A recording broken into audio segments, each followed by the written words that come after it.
Hello everyone, and welcome back to the next episode of the Salford Stories podcast. This is Series 2, Episode 2. In today's episode, we're taking a look at Swinton and Pendleton, two areas with plenty of history, character and stories to tell.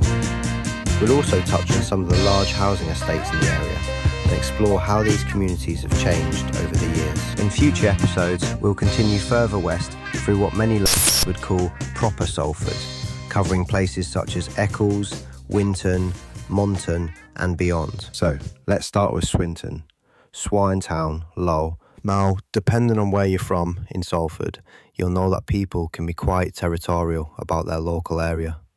There's always been a bit of friendly rivalry between different parts of the city. You'll often hear people from central Salford jokingly claim that places like Swinton, Eccles, Walkden and Little Alton aren't really Salford at all, despite the fact that they absolutely are. It's just one of those local traditions that never seems to go away. Swinton itself has changed a lot over the years.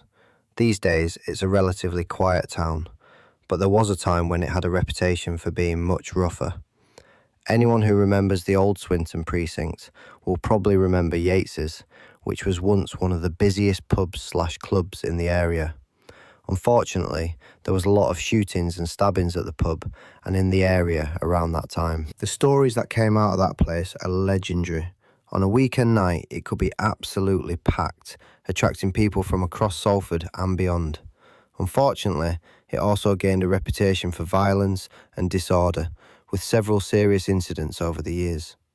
Eventually, the venue closed and was later converted into a Chinese buffet restaurant, marking the end of an era for Swinton's nightlife. Moving further through the town, many locals will remember Top Road, another area that was once much livelier than it is today.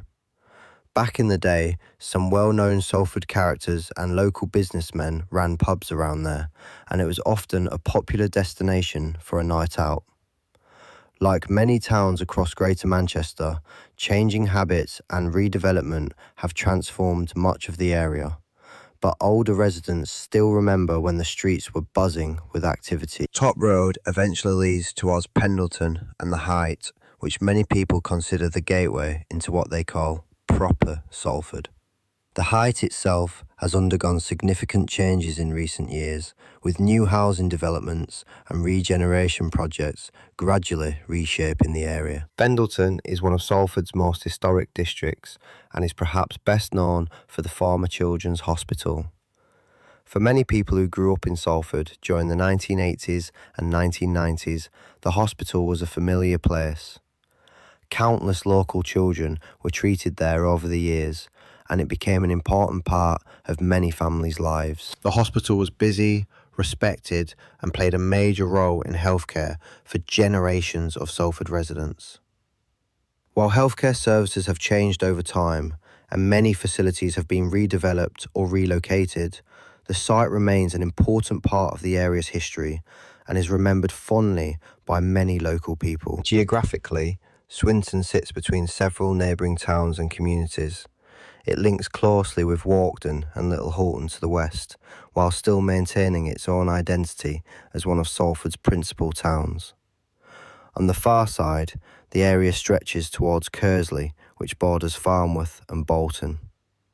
It's worth noting that Kersley should not be confused with Kersal, which is much closer to central Salford, despite the similar names. One of the area's best-known attractions is Clifton Country Park and Clifton Marina. The park provides a welcome escape from the urban landscape and attracts walkers, cyclists, anglers and families throughout the year.